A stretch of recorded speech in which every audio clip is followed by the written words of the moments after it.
5:30 comes and he has not shown up. And so I started panicking. So I didn't use my phone because I couldn't find my phone at the time. But when I called, he didn't answer. And the dinner was set to be from 7 to 8? Yes. And you understood that was the general timing? Yeah, I knew it was 8. Okay. I told her I was going to be there at 5:30 in Barnesville, Georgia, to set up. Go ahead.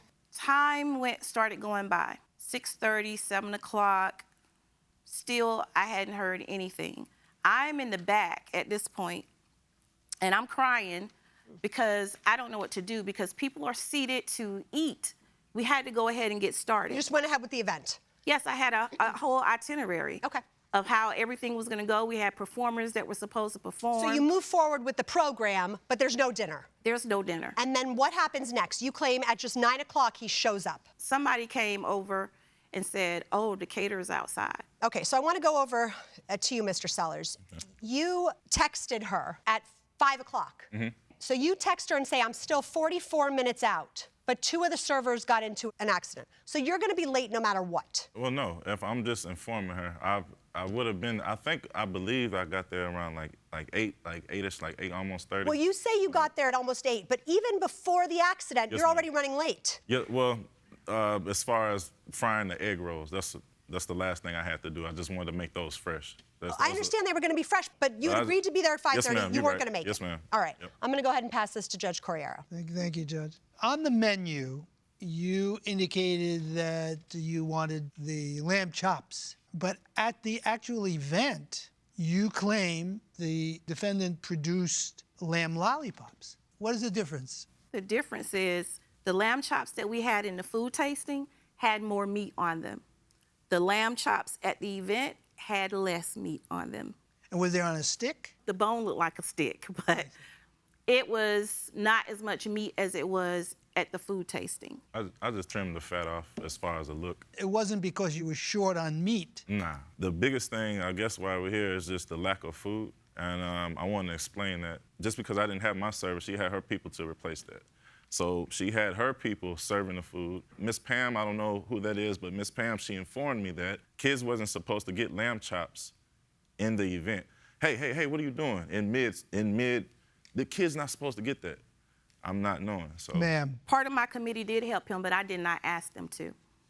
It was his job to do it. It was by myself. Right. Yeah. It was his job. How much did you offer to return to her? So I offered to return to her the egg rolls that got messed up in the first car.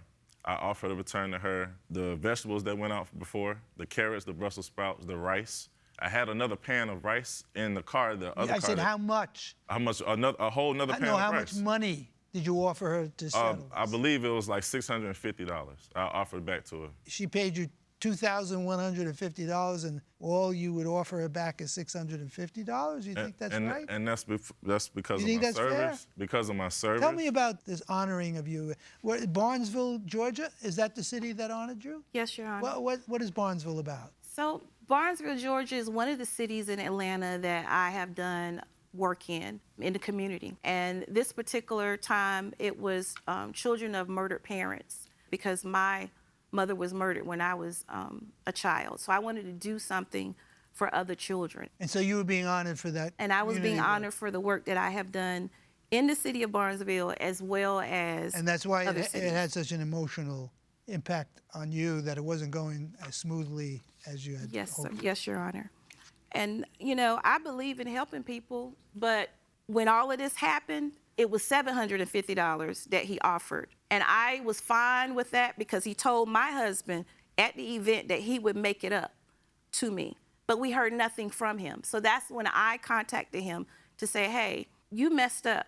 But then he went in this uproar and he carried on so bad, and I just was not believing everything that he was saying. She just didn't believe I was in an accident. But just like she said, she went in the back, she was crying, she was hurt. This was a big event for her, so she's still mad to this day. So that's why it's just emotional. I understand, but you can understand why she would be. And I want her to understand that life happens. I had to take care of a situation with an accident, 2 people.